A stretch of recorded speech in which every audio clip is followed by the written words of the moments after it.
This is the Sunday edition of the 217 Recovery Podcast. Tonight's episode was carefully selected by Marnie. Could be little, could be big. But going back out is not the answer. Sit back, relax, or do whatever it is you do, and enjoy Marnie's Sunday night replay. Is that where the little emojis that are laughing get put up? Oh, you got jokes now? Check, 1, 2. This is the 217 Recovery Podcast with Corey Winfield. We get it, that's the past, but we need to focus more on having fun and being goofy, being ourselves. Welcome to the 217 Recovery Podcast, 30th of April, the last day, 2020. My name is Corey Winfield. Joining me tonight on the podcast and over the phone is a guy who I think joined me on the first ever 217 Recovery Podcast. Let's give it up for Rob Larson. Rob? Corey, what's up, brother? Nothing, man. You kind of scared me. I thought you hung up. Thought you maybe had cold feet. Nah, man. I've been looking forward to this all day, man. I really wanted to catch up with you and talk about what's been going on with you, what's been going on with me, and how life's been treating you, and what's been progressing and how everything's been going with you, So I'm really glad that we got together on this, man. Yeah, absolutely. I've been looking forward to it as well. And for people, if you're just tuning in, Rob, like I kind of mentioned, Rob started the 217 Recovery Podcast as co-host. He started with me. He was there at the beginning. He saw the sweat and the tears of building a website from a phone app and picking a logo and getting media sponsorship to the UFAM rally last year. I mean, you were there for the beginning of it. And then some things kind of happened in your life and you went kind of a different direction, but you kind of had to do that to be where you're at now. How much time you got sober right now? Let's just bring that out in the open. I'd have to look at a calendar, but I more or less celebrated 60 days about, I want to say at least a week and a half ago. So, technically, yeah, still in early recovery again. But I'm where I need to be right now, and it feels really good, I was up in northern Michigan, obviously, with you, and you and I have always had a really good rapport, and have a lot of experiences in common, and you and I really clicked well, and unfortunately, not for all the listeners really want to get into my whole life story or anything, but there were some things that I had to take care of downstate, and that was always kind of weighing on me, and it was definitely affecting my mood and my outlook, and kind of led me back to a relapse, which I don't want to see. I saw it coming, but in the back of my mind, it was really bugging me and really driving me crazy. So I kind of set myself up for failure so that I guess I would have to deal with this in one way or another, Mm-hmm. And that's common in early recovery, is the self-sabotage. And you don't even realize you're doing it sometimes.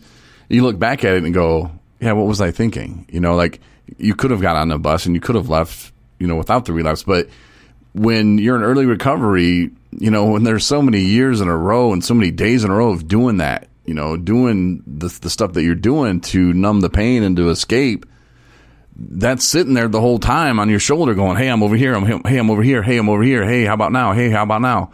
And the opportunity comes, you're feeling that way. It's hard to say no. And Unfortunately that happened, but it happened for a reason, Rob, and you're not dead, thank God. That's something that, we had talked before we started the podcast. That's something that I was really worried about. And I didn't want to have that on my conscience. And this is something that was really hard for me too. And something that I'm still learning how to do. But as we just kind of talked before the podcast, you'd said, it sounds like you're doing better at handling stuff and getting, whether it be good praise, bad, whatever, it's something you have to handle. And something I've just been learning, though, is to not act on emotions, because when I do that, it's bad. And humans, that's our problem, is we act on our emotions. If someone comes over and slaps your kid, you're going to go slap them. That's the emotion part of it. And I don't know, and maybe that's a bad analogy, but I'm just saying, like. Oh no. I mean, actually, you put it mildly. If somebody slapped my kid, I'd probably do worse than slap them back. But you make a really, really valid point there. That's what makes us human is our emotions. And from what you were talking about earlier and how you had explained it, it was a technique that, and for the listeners out there, I've been in a PTSD program at the Battle Creek. Does it really matter if I say where I'm at or not? Yeah, it doesn't matter to me. You can, but. Well, Battle Creek anyway, the PTSD program. And,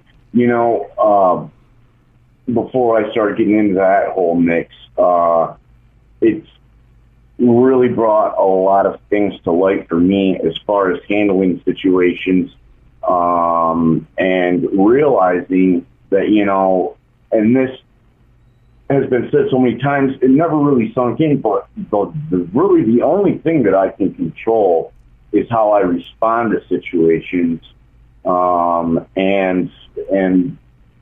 learn how to process things in the right way. I can't, we can't control what other people do, think, say, react, respond, whatever. The only thing that we can do really is control how we respond to situations, and that's what, when you were talking to me about a couple of different things and you would explain how you handled it, I was like, wow, that's really, that's a constructive way of handling it, because in a lot of situations, people just get bent the hell out of shape about this, that, whatever. And I mean, okay, that's an emotion. Yeah, right. It's okay to get bent out of shape about things. Mm-hmm. How you handle it is really up to you, So, and that, that's something that I just noticed, when you were explaining the situations that had happened and how you handled it, and I was like, and I keyed right in on that. I was like, because, this PTSD program really, first of all, has helped me realize that, wow, a lot of these things that are in my head aren't just in my head. You know what I'm saying? Like, this is something that other veterans are going through. Like, it manifests, whether it's PTSD, substance use disorder, bipolar, depression, anxiety, all of this stuff, it manifests in actions and behaviors.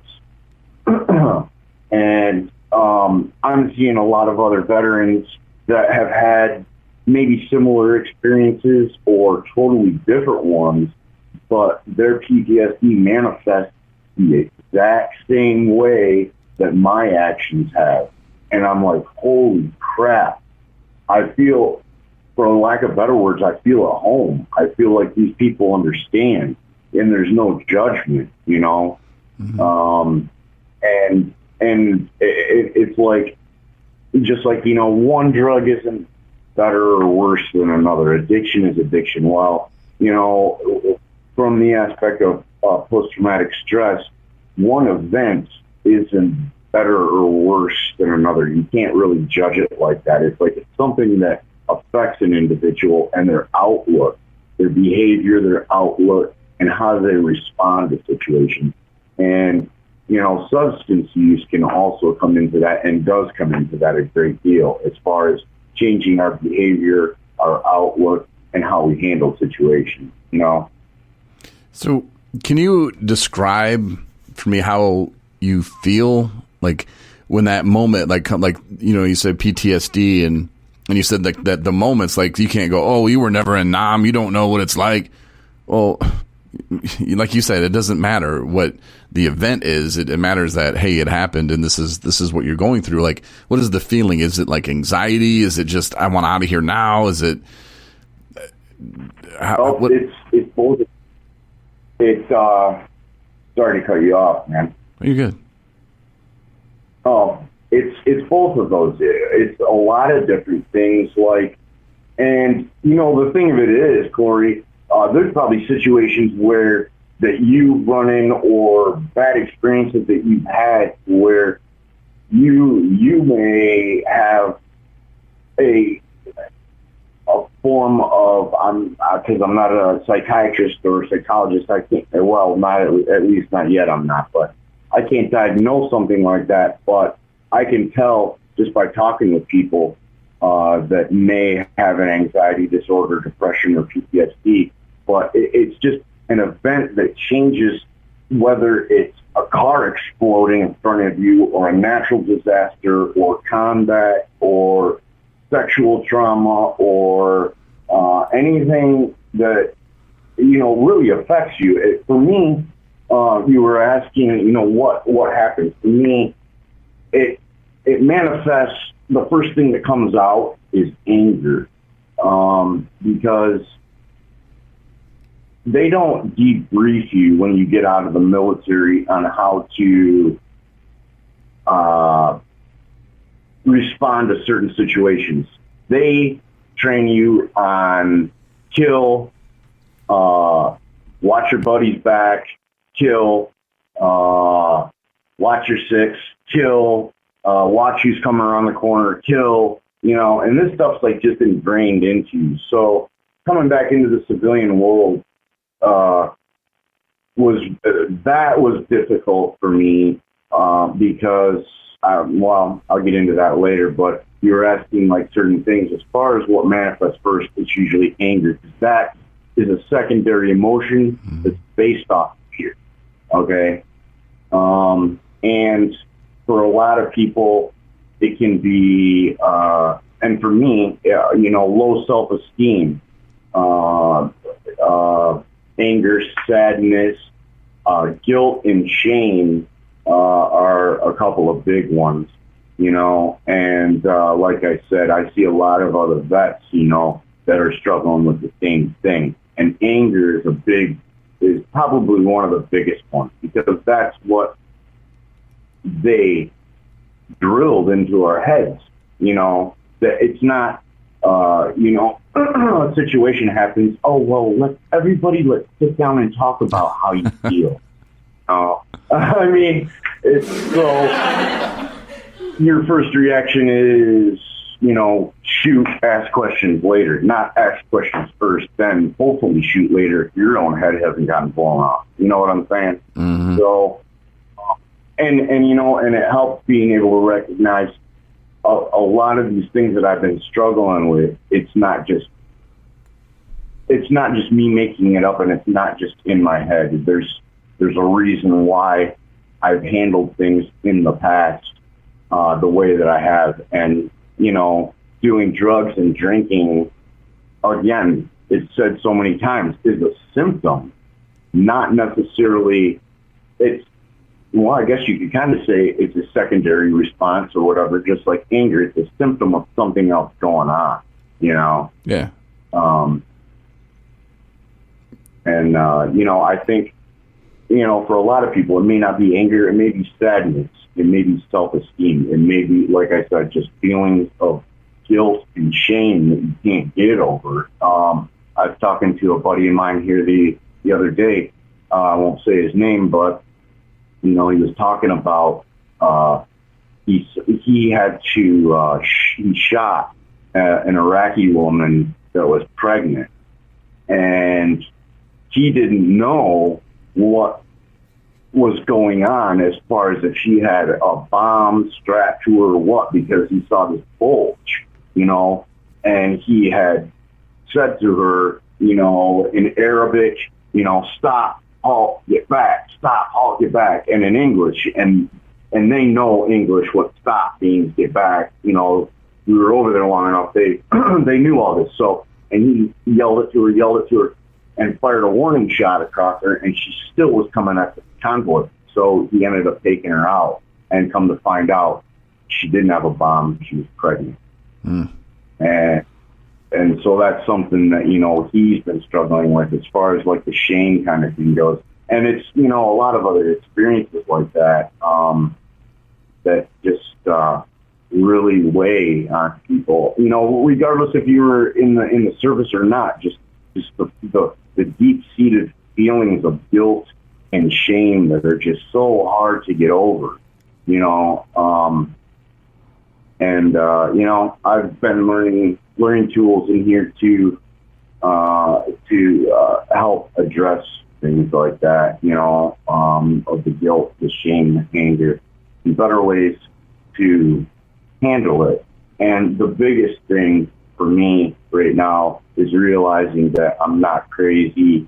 I'm not a bad person. This all isn't just in my head.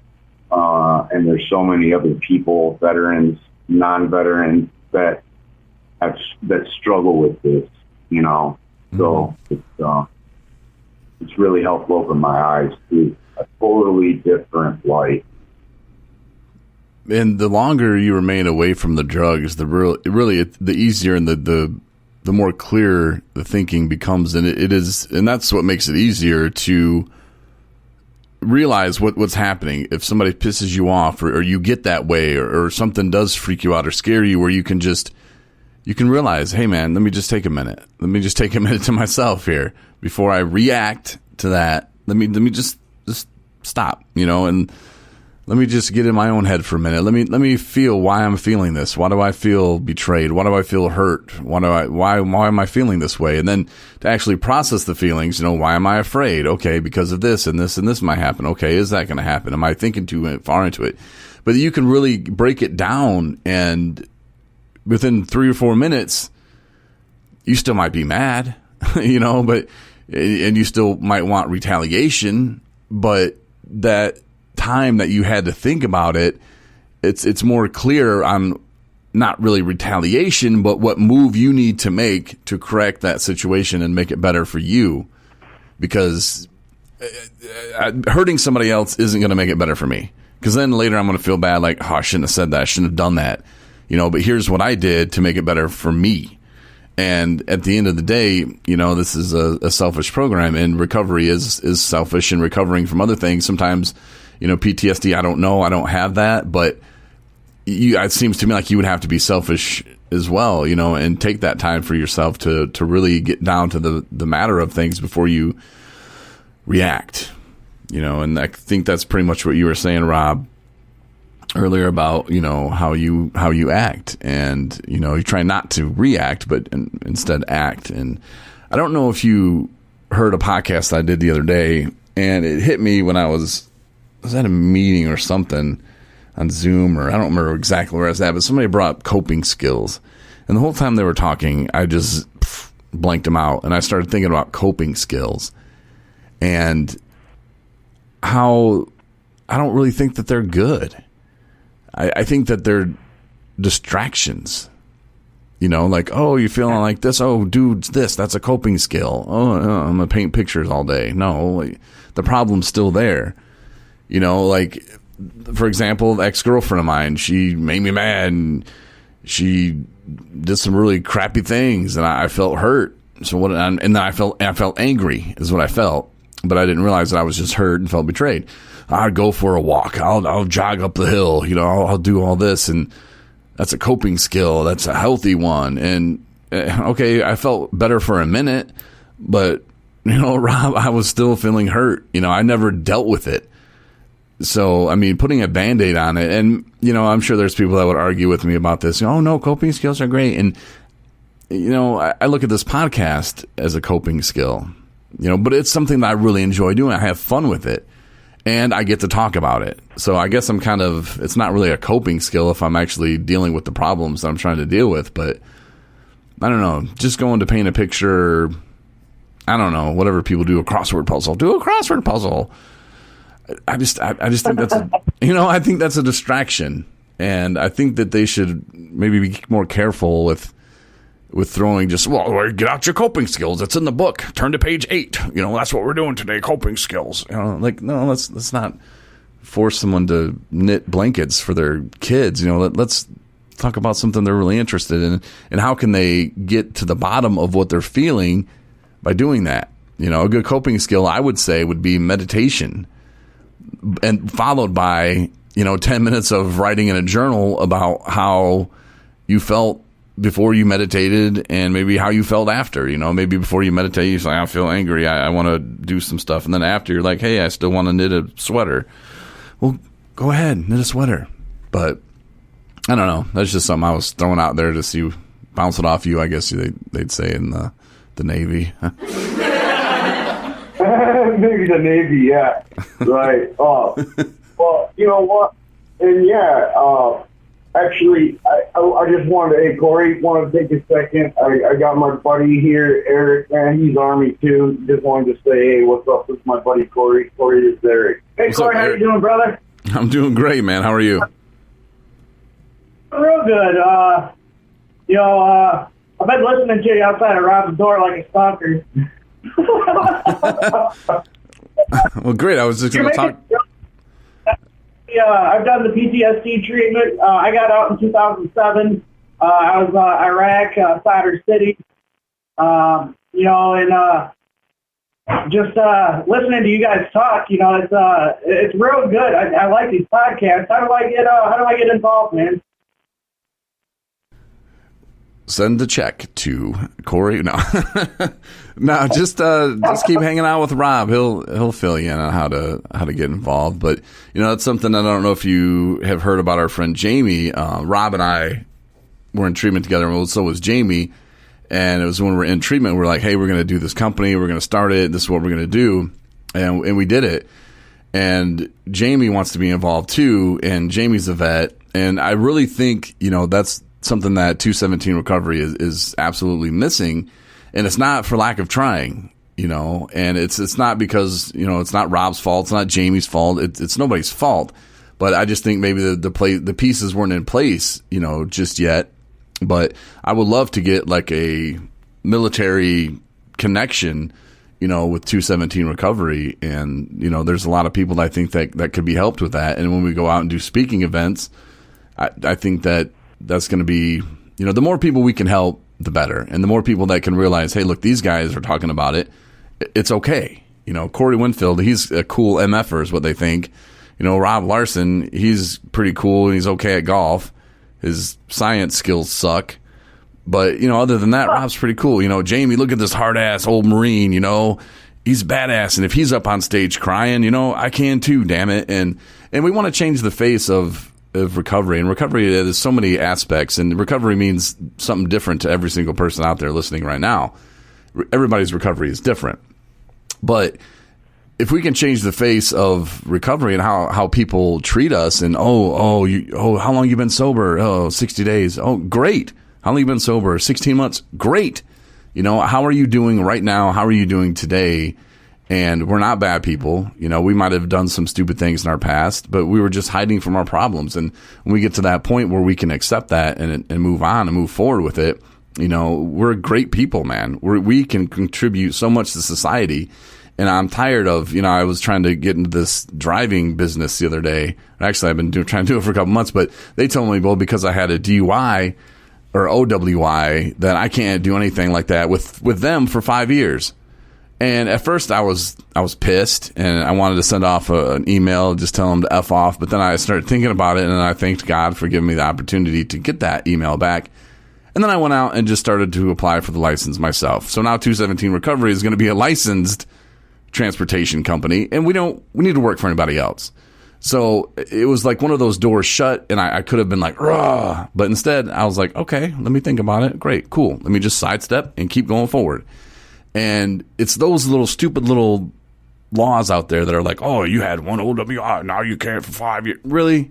Even though people are driving around right now probably, and they just haven't got caught.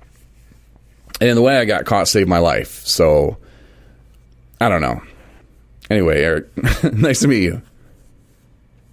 Yeah, thanks, man. I've been there. I've done recovery a few times, and you got to work their system. You got to work the programs. You don't let the programs work you. Mm-hmm. And there's so many different programs out there too, and that's what a lot of people don't realize when they first, an attempt at recovery. I didn't know about other stuff. I just thought, AA, and I didn't want any part of AA because what I saw in movies and people made fun of people who went to AA and bad people went to AA. And then I started going to AA and I realized, man, there's some cool MFers up in here, and I don't work the steps in AA. I tried that. It kind of wasn't for me, but if people do, man, that's awesome. If they want Dharma, hey, celebrate recovery, life ring, whatever you want to do it. But yeah, you have to keep on your sobriety. It's something that you can't just, I'm not going to drink today, because 2 weeks later, it's probably going to catch up to you. Yeah, absolutely.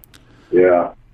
So, yeah, man, but touching base, back on what you were saying, though, as far as before we got into Jamie and whatnot, I just wanted to give my buddy Eric a shout out. I told him that, he was doing this podcast and whatnot, and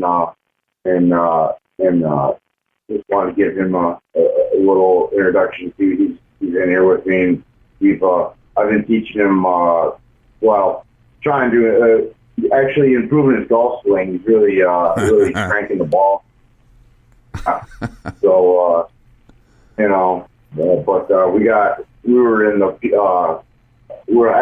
a different building now, but we're in the PTSD building together. And before this whole COVID-19 thing started, up there really having fun, playing ping pong and, Texas Hold'em and just really having a good time, and socializing. And that's why I was saying, getting to, talk with these other vets and hearing, their struggles and what they've had to go through and this and that. It's really been good for me. And I think Eric could agree with that,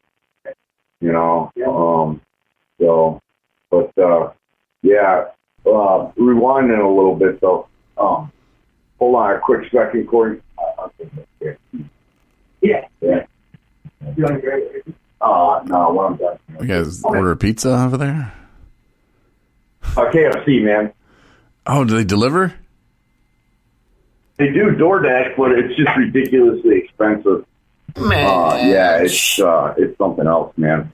And they've got like Checkpoint Charlie here at the freaking VA, dude. So every single car that comes in and goes out, dude, if you've been out of the country, you have any flu-like symptoms, shortness of breath, and so it's pretty locked down, which I understand why and everything, but the safest place I guess I could be right now.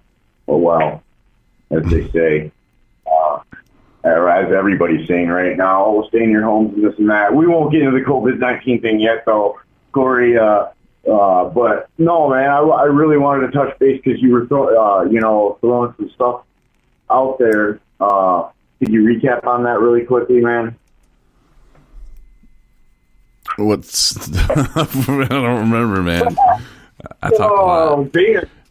So short-term memory. Well, no, I just keep it moving, man. Keep moving forward. I did want to talk to you. We kind of talked about this before we started, though, just about, and you kind of mentioned it too, about not being responsible for other people and their decisions. When you left, and it all happened how it was supposed to, you're alive and well today. But I had to come to terms with myself about, you and the situation and you leaving, and there's nothing I could do about it, and it wasn't my fault. There's nothing I did. There's nothing I could have done. Because for a minute there, I could kind of see it coming on, man. And I just thought, like Rob's kind of all over the place right now. And there's nothing I can do. And in the past, that would have been my job, and then I would have been drinking right with you, or whatever. And I was aware of that, and I could sense that, and I was uncertain and unsure. I think at the time I had maybe 5 months, almost 6 months in to my recovery, and I was still learning on how to deal with things. And that was the first, I think, real big test of I can't control what other people do. I can't take credit for their successes. I can't take the lumps for their losses. There's nothing I can do for that. That person makes their own decision. And that was one of the first, real big kind of things that happened in my early recovery, dealing with that situation, and then Matt and the things that he was going through, it's like, Jekyll and Hyde almost. And there's nothing I could do, and I tried to be there for him. I extended the branch as much as I could, but at the end of the day, man, I just had to drop it and kind of go my own way just for my own recovery. And, right. I hope Matt is doing well, but at the same time, there's nothing I can do, and nothing that he's doing is my responsibility or my concern. That's on him. Now, do I want to see him do bad? Absolutely not. I want to see him do well. And, hopefully he knows what he needs to do if he's needing help or whatever. But if he's doing great, then, that's wonderful too.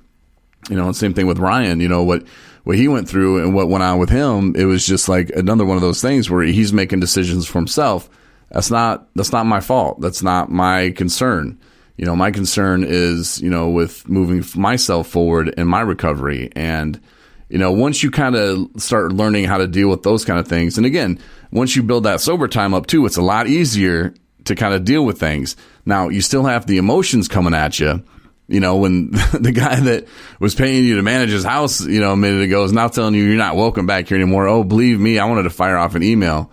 I wanted to fire off a text. I wanted to send a picture of something. And, but I didn't, I was like, just take a minute, Corey, just figure this out. And then I did. And I don't need to talk to that dude anymore. There's nothing in it for me. And there was really no gain in that for me anyway. And God put that in my life for just a very short time.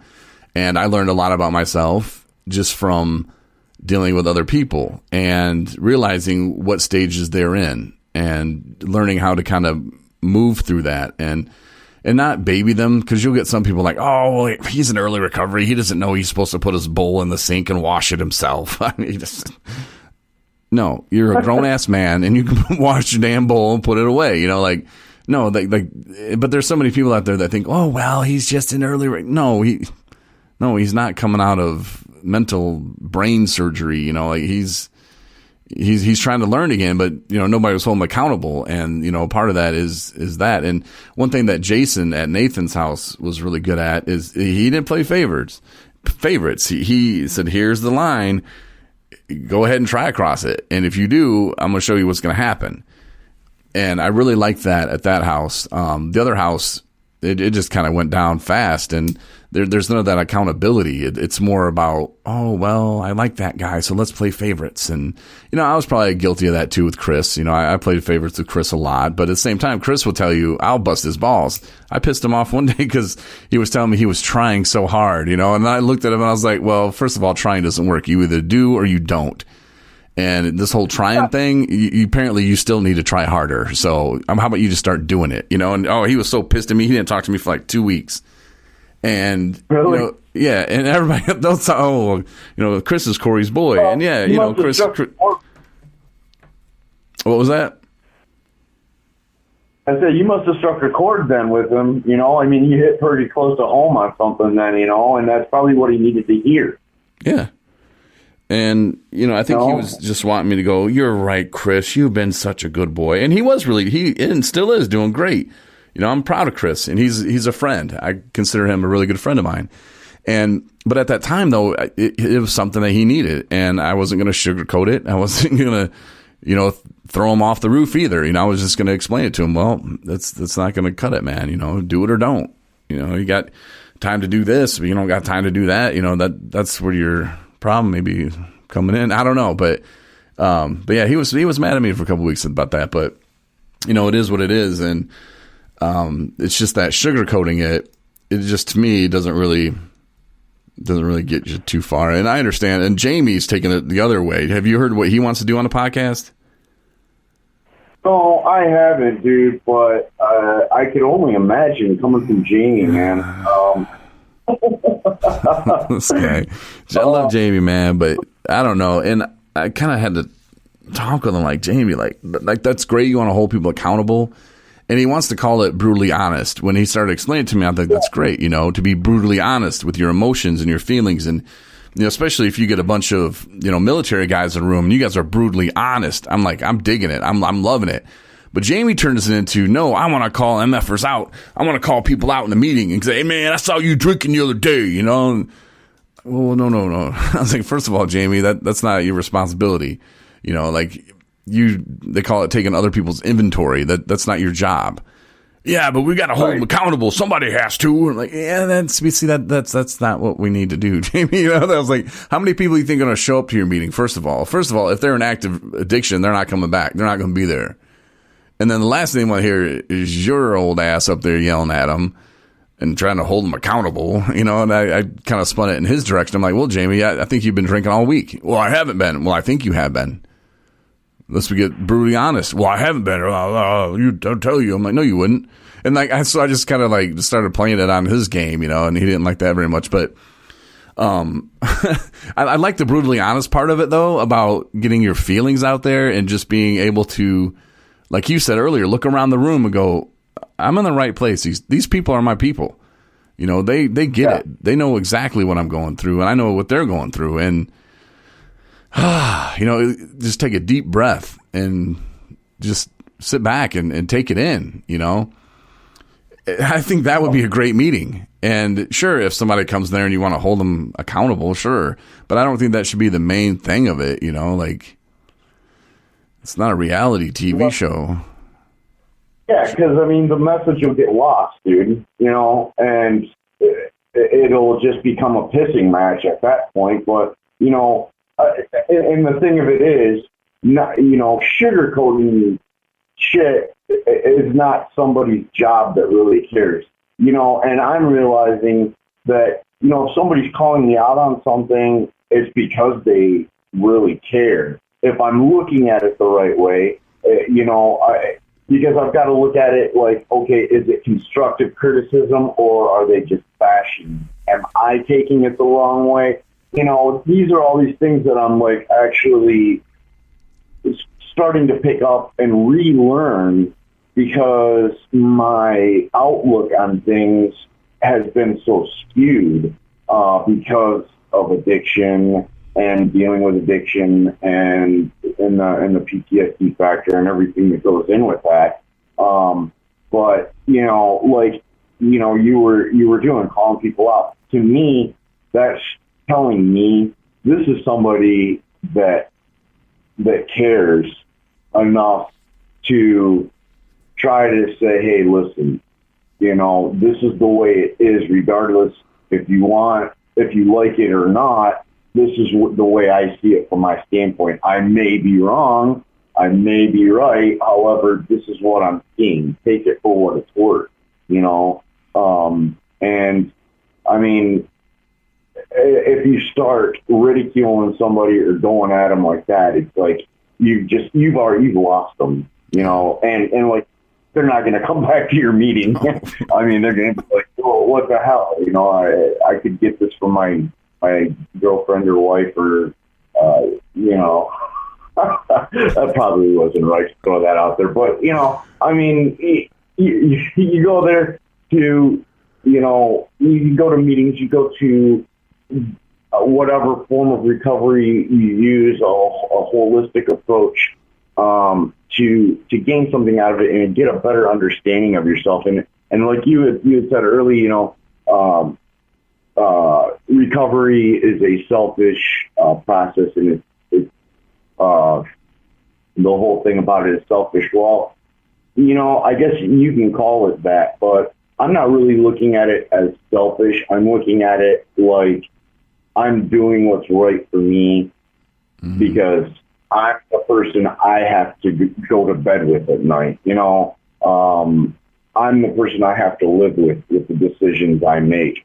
And I've always been such a people pleaser, it seems like I'll go out of my way for this person and that person to do this and that. And it's like, well, it's one thing to really care and want to help people, but it's another thing when, it's taking the attention off of yourself and what you're trying to do for yourself, getting back to, not necessarily calling people on their bullshit, but being honest and brutally honest. I hope Jamie is successful with that because I heard that podcast and it was nice hearing Jamie's voice. I tried calling him, wasn't able to get through to him, but I just talked to him back last summer when I was in Kalamazoo for a little bit before I went down to Kentucky. And he was really upset. And I was worried about him. I was really worried about him. But I'm glad that, he's still alive and doing all right. I'd like to get in touch with him. But, I don't know. I just, I don't know. I've noticed you are mentioning God a lot. And that's awesome, dude, because I am noticing that everything else seems to fall by the wayside if I'm not being spiritually connected on a daily basis with, if you want to call it your higher power, okay, fine, call it your higher power, whatever. I choose to call it God and Jesus. And I'm not one of these people that goes out and is somebody that's going to go knock on somebody's door and try preaching, the word of Christ and this and that. I mean, if somebody wants to talk about things with me, then I'll, sit down and talk, but I don't push it on other people because that kind of tends to push them away. But I've really noticed that the more I try to stay spiritually connected, it helps with the emotional connection, the mental connection, the physical connection, that I'm trying to get in touch with myself. And if I don't have that spiritual connection on a daily basis, then slowly but surely, those other things are going to fall by the wayside, Mm-hmm. Yeah, and so, just to think, where I was a year ago, if you'd sat me down and said, hey, the 30th of April, 2019, who knows what the hell I was doing. I think I just started at the RV park or whatever, which is pretty cool. Hearthside Grove in Petoskey, shout out to them. But yeah, but if you'd have said, hey, in a year from now, you're going to be doing a podcast from your home studio, which is pretty sweet, and you're going to be living with your girlfriend, and you're going to have all these great things happening, and you're going to be working at a treatment facility in Traverse City, and you're going to be doing all this stuff. You're going to start a transportation company what? I'll just laugh at you and say you're stupid. In a year from now, I'm going to be doing all that. First of all, can't be dating for a year. Which, by the way, Rob, that is something I want to get with you about. I wanted to talk. I even wrote this down to make sure I asked this question correctly. Yeah. I'm going to ask it, Rob. So, and I want to make sure I finish this sentence, okay, before you jump in and say anything. So I will ask the question, then I will say, Rob, okay, because you're going to think I ask it, but I'm not going to ask it because I'm going to do it sneaky, all right? All right, I'm excited about this. All right, Rob, what advice would you give to people in early recovery about dating before being a year sober? And what advice would you give about dating a crazy person? Rob? Oh man. Oh, wow. Oh, So this is a two-part question. Well, yeah. I just want the last one answered, though. You can really help some people, Rob. You went through all that stuff just to help other people. Yeah. I did, and I'm not going to throw anybody's name into this, but that was a contributing factor that kind of spun me out off the deep end. But the advice I can give, I don't really know if there is a right answer. I think it depends from person to person and where they're at, how they feel, how they're, they give advice about, okay, don't date somebody for a year while you're in recovery. Well, yeah, they also say, okay, get a plant for a year and then get a pet for 3 years. And if they're both still alive, then you can get, and I'm thinking, well, what if I've had 10 plants and 2 cats for 5 years? Can I just skip all that shit? What if the plant was fine? I had the plant when I was in active addiction. I had a cat when I was in active addiction. Yeah. Yeah. All that stuff. I'm kind of giving you a roundabout answer because I don't necessarily know if there is a right answer for that, dude. It's funny that you say that, Rob, because I found a note when we were rooming together in room 217. Let me see if I can find it here. There's a note that you had in your sock drawer. I think I was looking for Starburst and I came across it. And it was, it was, here we go. It's dated the 17th of February, 2019. Dear Corey, I'm too ashamed to give you this letter. Matter of fact, I know you're going to find it anyway because, well, Corey, I time travel. That's when I was like, this guy's nuts. But Corey, on April 30th, 2020, you're going to ask me a question, and here's the answer to it. I want you to read it word for word. Okay, so here we go. Corey, you're so right about so many things. First of all, the relationship thing. Should you wait a year? That was the question, at least the first part of the one you asked me. And the answer to that is, hey, man, different strokes for different folks. Realize, though, the reason they don't want you to date for a year is the same reason that I'm going to show everybody that I'm going through this relationship right now. Wow. Is to prove the fact that I'm not ready for it. If, by the way, you've already attempted recovery 40 times, maybe you should try to work on it 41 before you try to take somebody else down with you. Well, that's a good way to think about it, Rob. Oh, in the second part, hold on, let me flip the pages on the back. Okay. Second part. Are you sure I wrote? The crazy person. Wow. Can't believe you went there, Corey. Ha ha ha. Yes, I did. And at least you didn't mention midgets. Damn it, Rob. Now I did.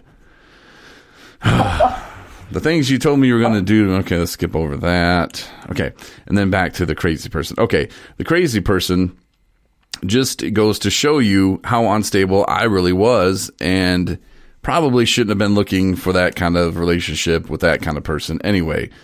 In the end, I learned a lesson that I could share with people today on the podcast. Corey, thanks for having me on. It's been a while. I love you. You're the best. Rob. Damn, Rob. That was quite the letter. And I didn't know you time travel, but that's pretty cool. Did you ad-lib, man? I mean, because I can recall certain parts of that letter, but well, I mean, I skipped over the midget stuff which. Oh, well, I mean, we could go on and on about Will's class, man. And people still bring that up to me today. I still meet people and come across people that were either in treatment with us when we were in there together or heard about the stuff that we did on there. And they're just like, oh, my God, you guys did that kind of crazy stuff. And I'm like, yeah, but we took it serious, and it really helped us open up and to talk about the things that we really wanted to talk about and have fun. And that was one thing that we tried to do the most, at least I did, was have fun while I was in there, man. Like, it was one of those places where, I was kind of ordered to be there, so I couldn't leave after, 2 weeks, which I would have been. I would have left. I got it, figured it out. Yep, done. Hate that guy. I'm leaving.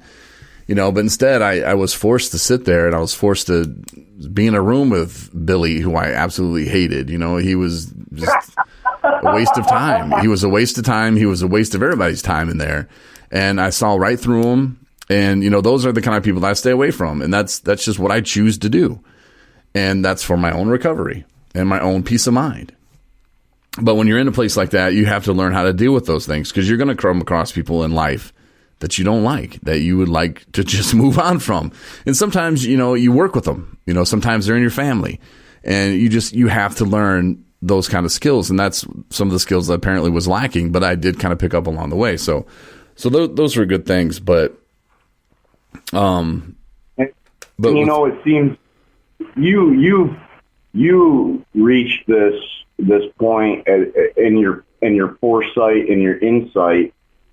You know, I'm not comparing because it doesn't matter, but I'm just saying so sooner than I did. But it's good regardless, just as long as at some point, I guess, you know, people come to a certain point where they're like, you know, holy crap, enough is enough. You know, and I've said before, I'm sick of doing this. I'm sick of living this way.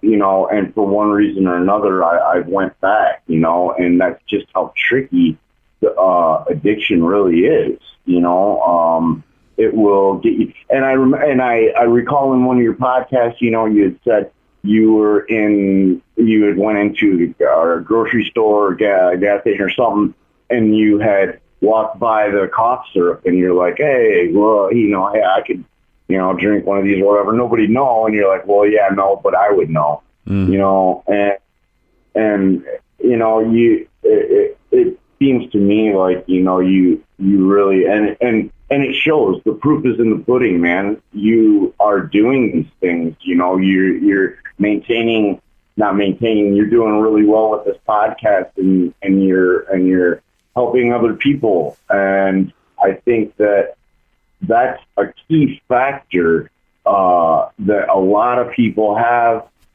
or when they get into recovery, they're like, you know, what am I supposed to do with my life? What is life all about? What, you know, if they believe in God, what does God want me to do, you know? And coming to that point where you're like, you know what, this is my outlet. This is what I'm doing. This is helping other people. This is helping me, which is most important, you know, and everything else is just kind of falling into place, you know, and that's what I've realized is that, and I'm realizing if I could just get out of the driver's seat, you know, and stop this misperception of control, okay? Control. I've got to do this. I've got to do that. I've got to control this. That's all BS. You know, we have control over very little, and like what you and I had already talked about, we have control over how we respond and how we react. But you know, the thing of it is you know, finding that purpose. You know, that driving force, that intestinal fortitude that keeps pushing you forward, you know, when you're having a bad day and just, you know, whatever it may be, hungry, angry, lonely, tired, you know, whatever the case may be, whatever's going on, you have something to fall back on. And, you know, a lot of people in recovery or are trying to get recovery may go to meetings and they don't believe it, or they have a hard time believing, well, this won't work for me.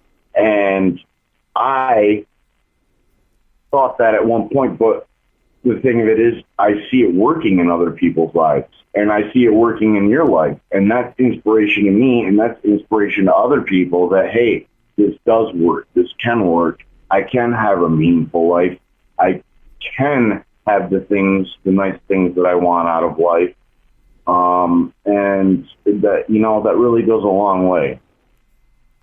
Yeah.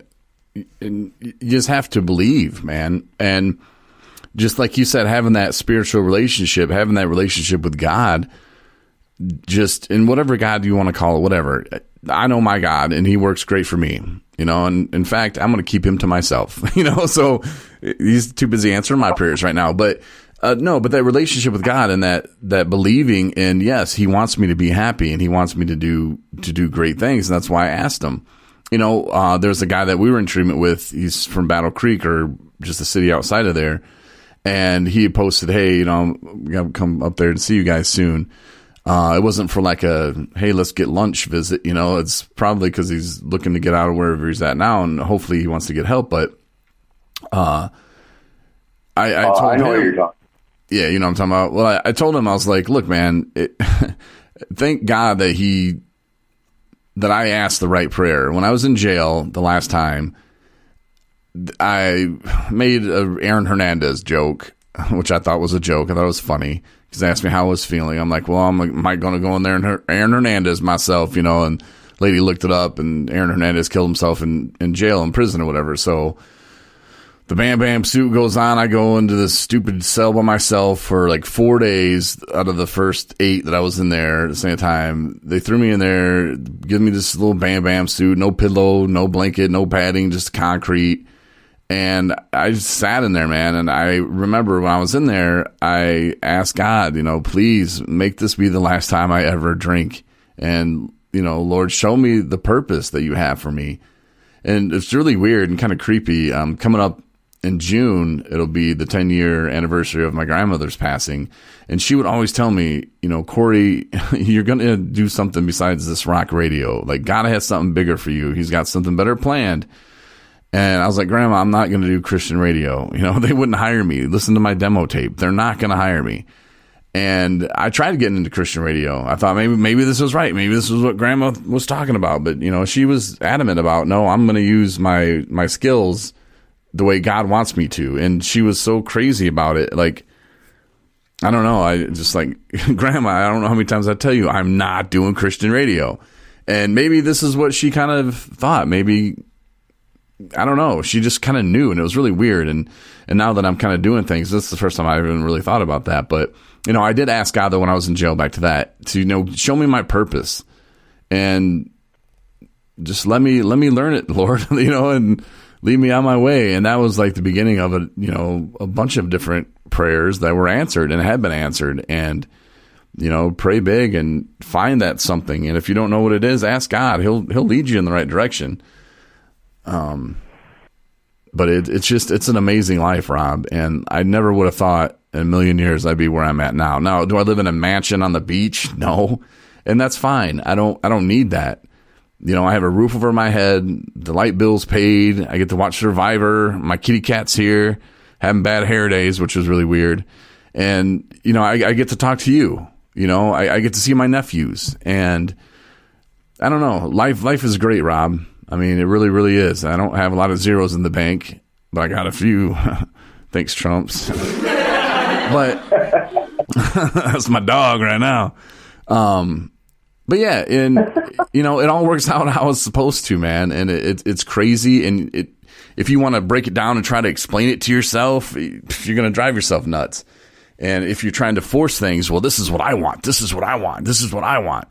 You're going to go nuts, just sit back, relax. And that's where I think, the clean time, the not having the drugs in your system, and yes, alcohol is a drug, will give you clarity. Like when that lady sent me the email saying that I couldn't drive for him because of my OWI that I had. Rob, I wanted to lose my shit, man. I wanted to be like, you're telling me that I'm a bad person because of one mistake when I got picked up in my apartment building complex parking lot? Like, are you kidding me? Like, because of that, you're not, and then, I kind of take it in and realize, okay, well, what do I need to do? I don't need those people. I will go around them. 217 Recovery is going to be a transportation company, and the license is $125, and I just got to get the right insurance, and I'm golden. I already have the business stuff already lined up and set up. That is already done. So, and I think that's going to be actually a booming business. And so, yeah, that's perfect. And we get to take people for rides. And when the 501c3 comes back, we filed for that. That should be coming back next month. And then we can really start taking donations and start taking people to meetings and to recovery events or whatever they need, and we can do that for free, and I'm just so blessed that that door was opened when I could have just got really mad, sent an angry email and just, I'm done. I'm going to go drink, because that's what I would have done a year and a half ago. I'll just drink way then. They said I can't do it. But it's little shit like that, though, that we need to change, Rob. And that's what I was kind of talking about earlier about the whole we're in recovery and we're good people. Like, yeah, okay, there's laws. I get it. Do you think I was in my right mind when I was in my parking lot? Like, no. Like, that's the thing. I didn't consciously go out and do something bad. And I don't think people should be labeled and punished that way, You're not a bad guy. I'd like to think I'm kind of a nice guy, but, I agree. It's the stigma that, that people give someone that, has struggled for whatever reason, and it seems to be more prominent, nowadays, because things are just so easily accessible, and really, it's just, bringing the stigma down as far as making people more aware, because that pretty much anybody you talk to, whether, if they're not, if they don't struggle with substance use, they have a family member or friend or somebody in their life that does,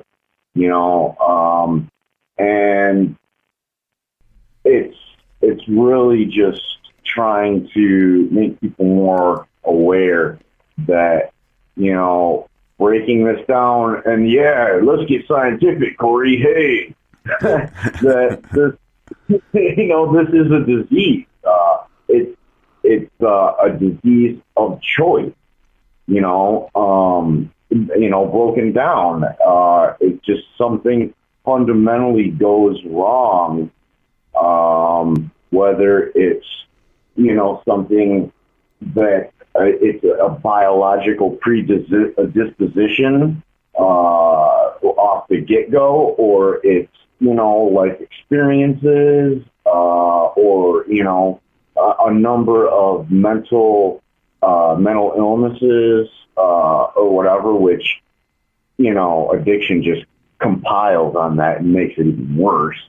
It may make you feel better at the time, but it just, all of these things that, people are trying to cover up and not deal with, again, okay, emotions and feelings in a healthy fashion. It's still there. It's just, it's, putting a Band-Aid over a bullet hole,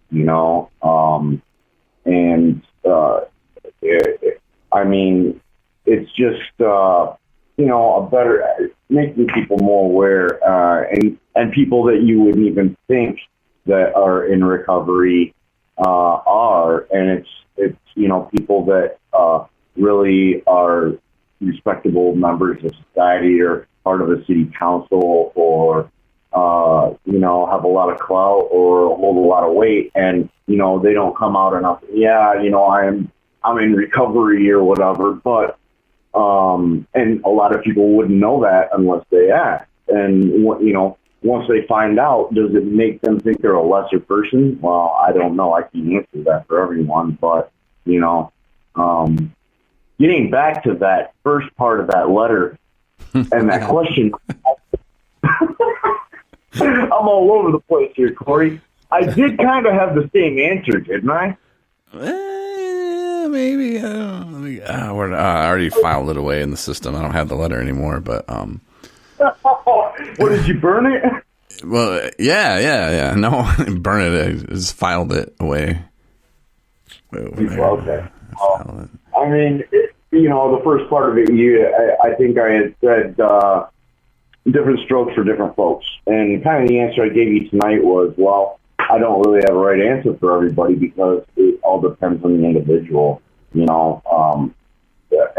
you had texted me, probably, I think it was back in December, and I was really having a hard time with dealing with court and having my trial pushed back and pushed back and pushed back and what I might possibly be facing. And you had said, well, you're where you need to be right now. And that really stuck with me, you know, and I don't know, man. I am trying to be more patient and realize it's not in my time, it's in God's time. There's something that's way, way beyond my understanding. And that's okay. I don't need to understand everything. I don't need to know everything. I don't need to make sense out of everything, you know? And that's what's tripping me up for so long because, you know, me being the scientific wannabe know-it-all that I am, that I don't really know a lot about, I have to have an explanation or proof or facts for everything, and it just hasn't worked. You know, it just has gotten me so tripped up in my own thinking. And I'm just realizing that, you know what, just do what I can that isn't so overwhelming and let the chips fall where they may.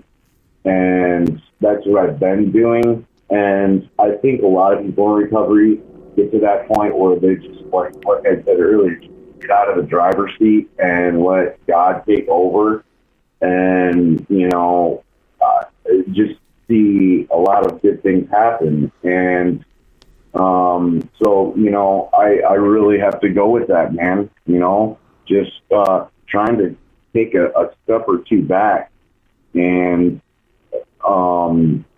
just appreciating the little things. And you had, like you had said, yeah, no, I don't live on a mansion on the beach, and I'm not driving a Lamborghini. You know, that's materialistic stuff. But, you know, what I'm getting from everything you're saying is you have peace of mind. Mm-hmm. And the peace of mind is priceless. Yep. You know?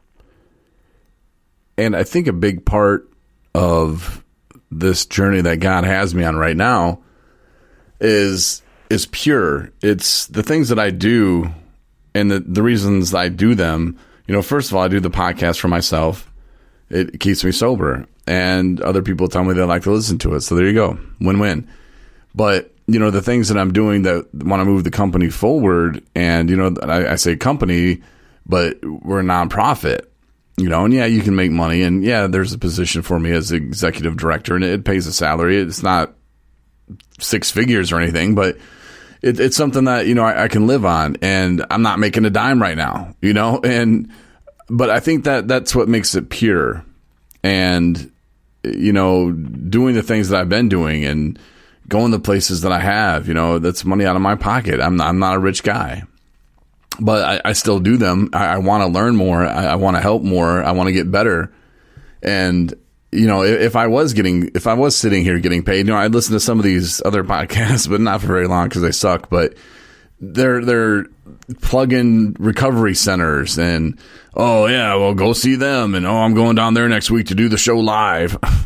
Okay, like really, dude? Like that's lame. That's not, in my opinion, the podcast you should be listening to if you want to get some real good sound advice, or, you know, just listen to what other people are going through and get advice that way, you know. But, you know, there's no money involved. Nobody's paying me to say anything right now. And we're just having conversations. And I think that's what comes off as pure about it. And that's why I know that my intentions are pure with 217 Recovery. You know, yeah, I want to get Chris paid. I want to get us to go to events and to do speaker meetings. And I think that's how we're going to make money. I don't know. God has it all figured out already. I'm just going to go with the flow. Because the minute I start tripping and thinking, oh, this and that, I think that's the minute it's over. You know, God will bless me in the ways that he sees fit. And like I said, right now, man, I couldn't be happier. And I don't have the Lambo out there. I don't have a boat, but we're going to get one probably someday, you know, but I don't know. I'm not worried about those things. And like you said, they're material, you know, they can be gone just as quick as you get them. And then I've learned that the hard way. And, you know, a lot of pride, and that was part of my process. You know, when I met you, it had been 4 years that I've been trying, you know, since my near death. So, you know, it wasn't like I just went to rehab for the first time. You know, it had been 4 years, man, of battling, relapsing, coming back, you know, and that takes a toll, man. It really does. So I'm glad that it's sticking this time. And I wish we had time. Is Eric still there? No, actually, Eric stepped out. He's getting the Kentucky Fried Chicken, man. Oh, well, maybe we do have time then. Extra crispy. Hell yeah, man! I had some Kentucky Fried Chicken a couple weeks ago. It was horrible, and then it was weird because like the whole COVID thing. They say if you got the COVID, that one of the things you lose is like your taste buds. Or you don't taste food. So I'm like eating this Kentucky Fried Chicken, and I didn't say anything to Marnie about it because I didn't want her to freak out and think I had COVID. But the whole time I'm thinking, I can't. This tastes like nothing. Like this chicken does not taste like anything. So you have to let me know if you get the same kind of chicken over there tonight, because I hope so. I mean, obviously I didn't. Well, I mean, maybe I had the COVID. My kick-ass immune system just fought it off, but I don't know. Your kick-ass immune system and your kick-ass God, man. You know, Jesus is a big fan of mine. You know that. Yeah. I've heard that several times, man. Yeah. He's a big fan. I told Marnie that because some good things are happening to her now, and I'm like, so you start hanging out with the right people. She's like, yeah, you know. I'm like, no, I don't mean like people in recovery. I mean people that Jesus likes. Like Jesus is a huge fan of mine. So, you know, you being around me, he's naturally going to be a fan of you because he's going to be like, well, Corey sees something in her, so I was yeah. Well, throw her a few bones. She listening right now? No. She came in and then she shut the door. I think she had to go to work. But she's working right now? Yeah. Okay. See, I make my girls work, Rob. Oh, damn, man. Well, yeah. So, I mean, that's good, man. That's good. You know, it sounds like you know, things are really, really going well for you, man. I'm really happy to hear that, dude. Yeah, they're going pretty well. And actually, there's something I haven't really told many people. I don't think I've told anybody on the podcast yet, but dude, are you vaping? Damn it. Yeah, I was. How can I tell, man? How can I tell, dude? Well, you caught me, man, because I turned off my microphone, and then I came back with it, but I shouldn't have.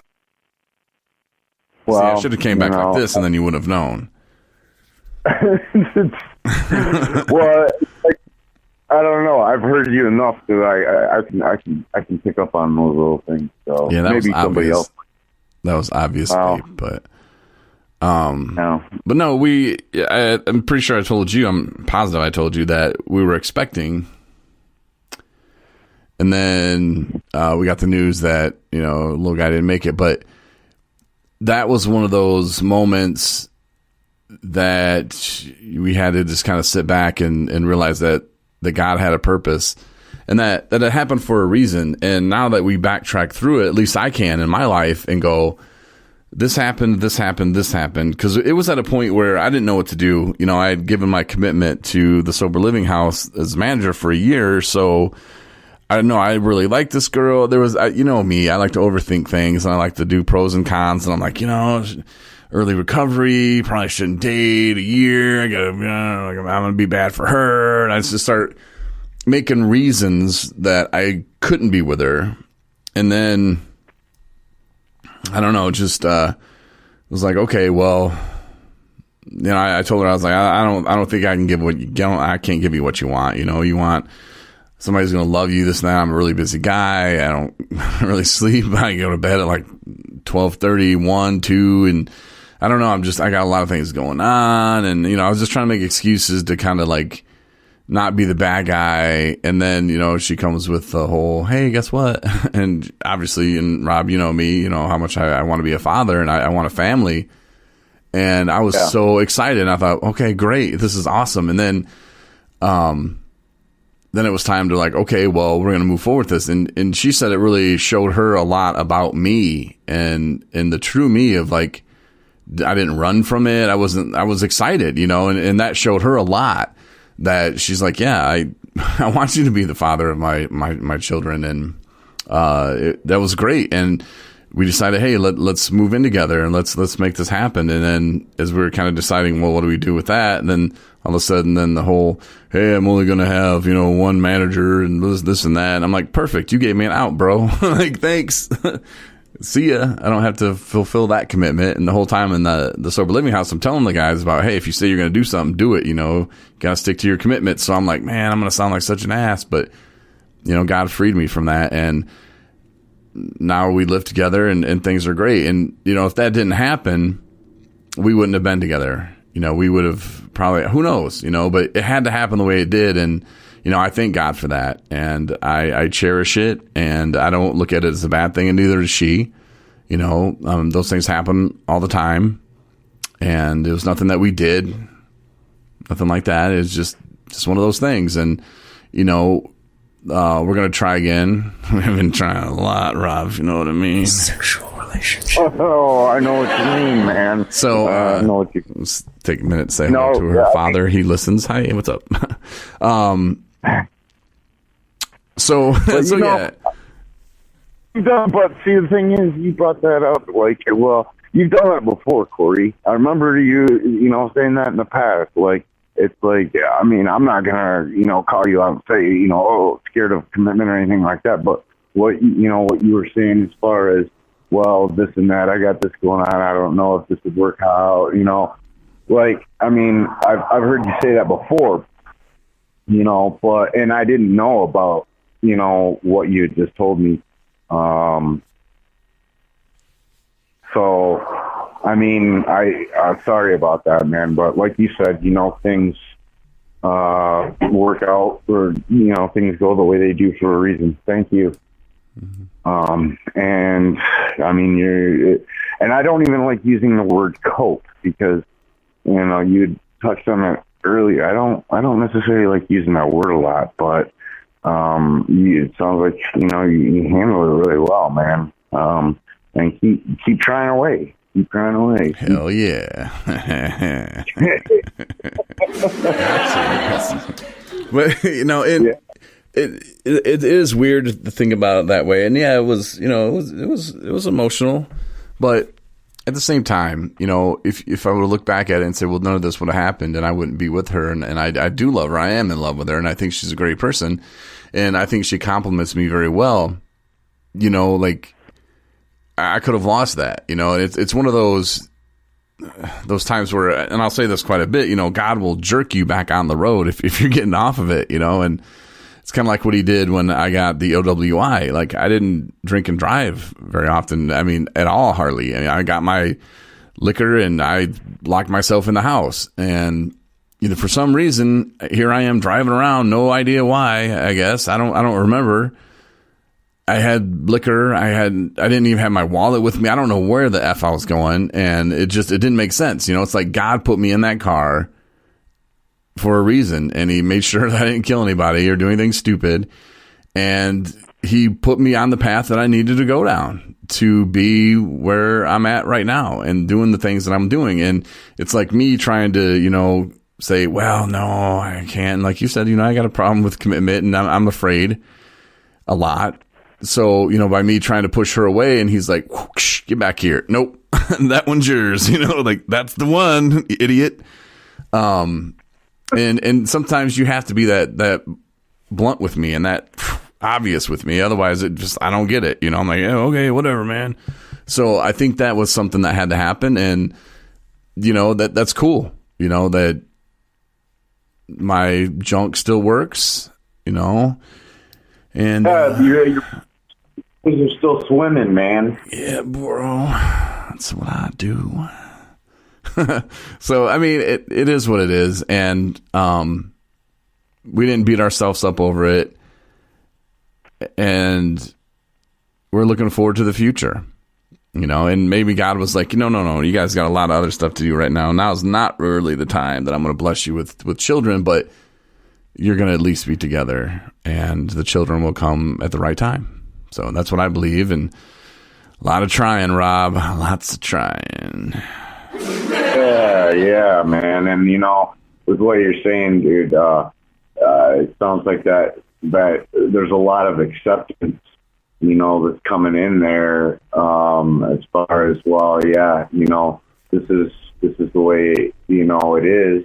And, well, what can I do? Well, just keep trying. Hey, but, keep moving forward too, and that's good because,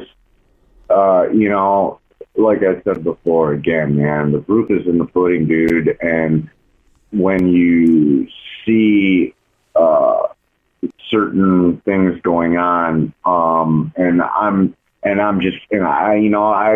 and I haven't talked in a minute. We've been texting and this and that here and there, but I can already see a lot of growth, man. And that's really cool, dude.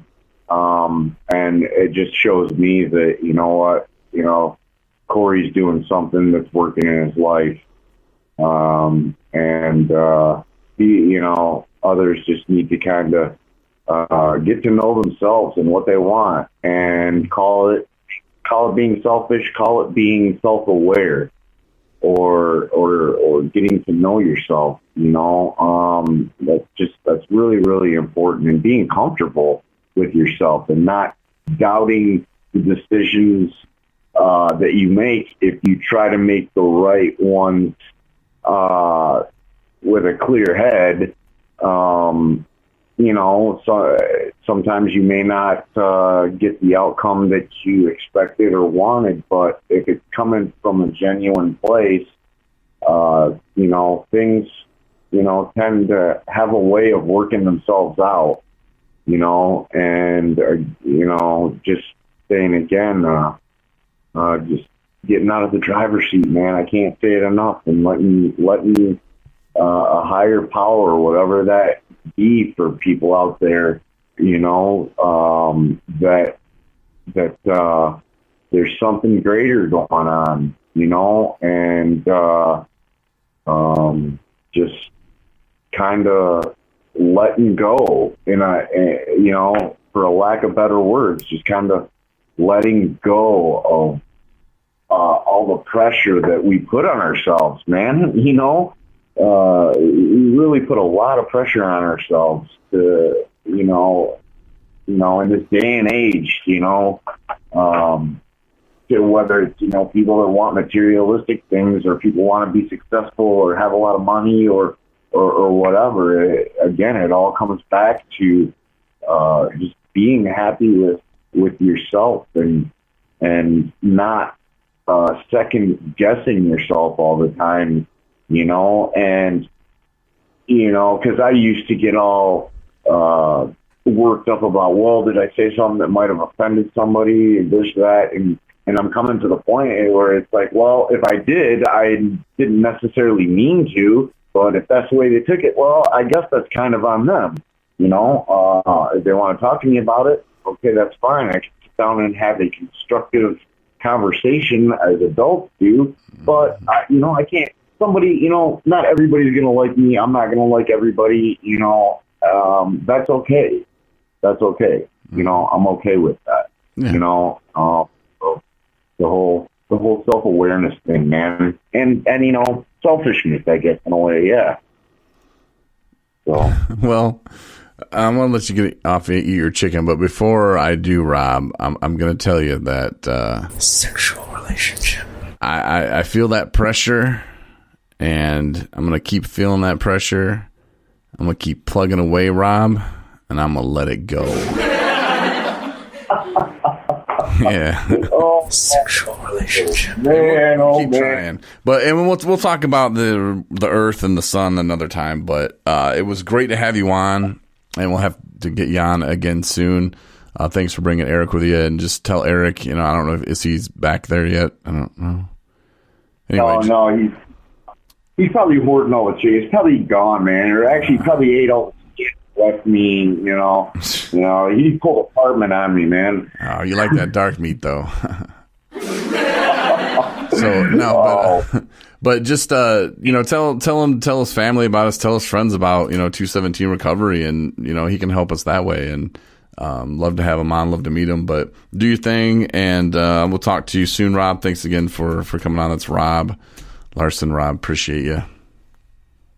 Absolutely, brother. I look forward to being on again very soon. We can talk about the world, COVID, how I'm scientifically correct because E equals MC squared, and go from there, brother. All right, man. I'll talk to you later, Rob. I take it easy, bro. All right, see ya. Yeah. And that's Rob, who, if you're just tuning in, I don't know why you'd just be tuning at the very end of the podcast, but he, good friend of mine, he was in room 217 with me in treatment. He was in the bed right next to me, actually, and a lot of great talks with Rob in that room. And it was great having Rob on, though. If you want to go back and listen to some of the other podcasts Rob was on in the earlier days, you can go back, man. We have them all saved down there. Just scroll back, keep going. We're on Spotify, Deezer, every podcast platform, whatever one you prefer. Just tell Alexa, she'll pull them up for you too. 217 Recovery Podcast. Thanks for listening to the 217 Recovery Podcast. For more episodes plus bonus features, download the 217 Recovery app.